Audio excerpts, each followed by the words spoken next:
Another thing, a big hip hop issue that's always I've seen, especially like in the last probably 20 years of this shit. Since as hip hop gets more older. Okay.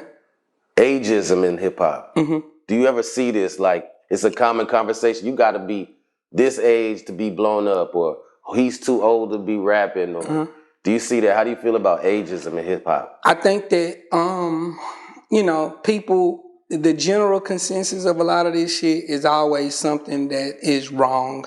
It's always rooted in some shit that's in people's thoughts, but it's not in the reality. And when you start to say like, damn, what about this rapper? What about this rapper? What about this rapper? They start to come up with different reasons why that rapper or this rapper that, instead of just saying that maybe the narrative that I thought it was incorrect.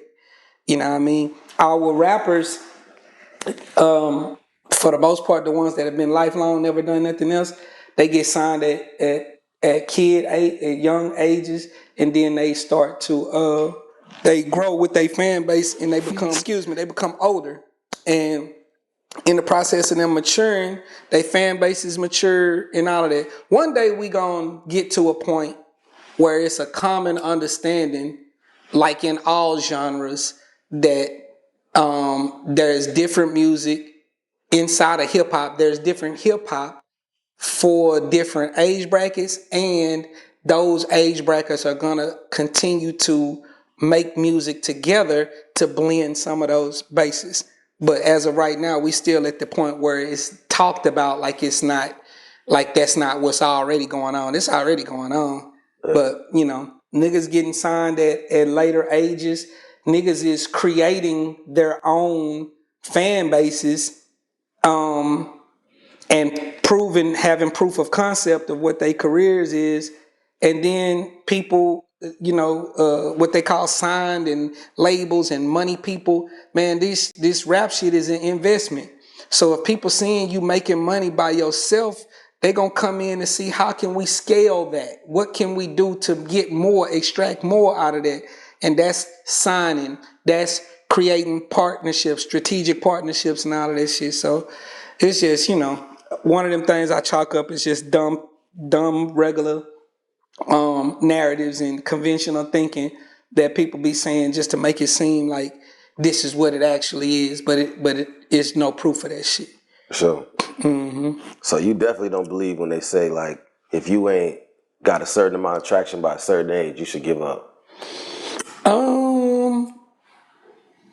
There is some fucking validity to, like recognizing when something is not for you, I would say. Yeah. But by and large, man, the real reality of life, not internet talk, because a lot of this shit just be internet talk. The real reality of life is that you are going to get better at anything as you keep doing it. So if you start, if you starting rapping at 35 or whatever age, 40 or whatever age, as you do that shit, you have to be thinking, do you have, something to say that's profound enough that you just like, you willing to die doing this shit and you gonna, whatever it gives you, blah, blah, blah.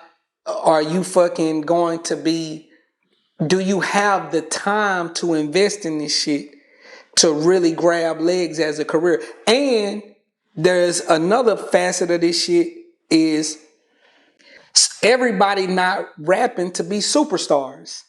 Fact. So there's a lot of different reasons that people are fucking with this shit. I got to get paid. This is pay style, not freestyle. You know what I mean? For me, and I get a great enjoyment out of satisfying people, but at the same time, this shit it's a money play.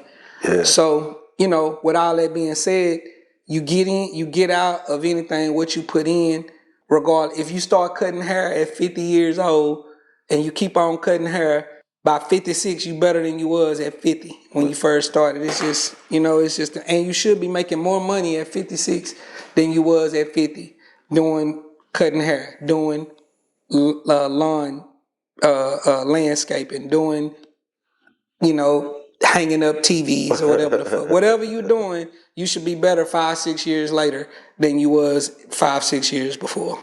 For sure. But just from a general perspective, knowing all it takes to get where you've gotten and how much work it takes to be successful in rap, would you say that a person just starting, I'm talking about just starting at 35, is that a good or bad life decision? It depends on the situation. Yeah. Everybody's situation is different. Let's just say you starting at 35 and you know, like it's the situation of Griselda or something, right? Right. You know, you could be Benny the Butcher at age 30, right?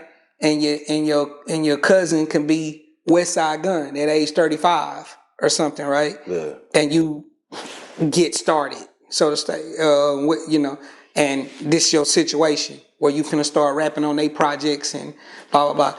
The thing that people cannot rule out, and how you know you talking to like somebody that ain't in this shit for real, is when you talk about this shit like it's Walmart or something. When you talk about this shit like it's, yeah, you know, when you start and then, you know. Everybody's journey is different, like for real, for real. It's so many, yeah. Plus we live in the type of world today where like literally anything is possible.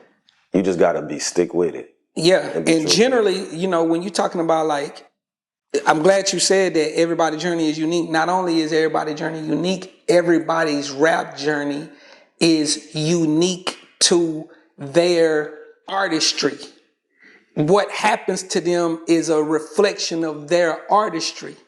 My artistry and what it is that I am to the core as an artist is what put me around Lil Kiki and Bun B and Mr. Lee and Deezy and Bink. So when you start lining out the MCs, I fit something that puts me in the company. I'm on the frequency of these people that put me in this kind of company right here, right? Versus the journey of Kodak Black is gonna be a journey that creates different producers, different outlets, different shit for him, and so on and so forth. You know what I mean? So you gotta be like conscious of the fact of what the fuck are you doing, and as it starts to materialize for you, the things that you get, you're not finna get Metro Boomin. Yeah.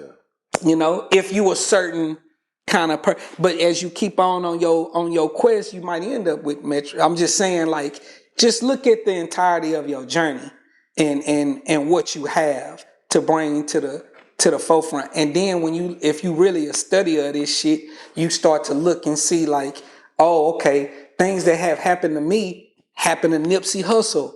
Things that happen to me have happened to Lil Kiki. The same shit is you know, happened to J-Dog. You know what I mean? Like this same kind of shit, because at our core, art, you know, artistically or whatever, or, you know, environmentally or whatever the fuck, you start to, you know, have the same sort of experiences and start to meet some of the same people. Everybody's journey is unique to them and unique to their artistry. Period, point blank.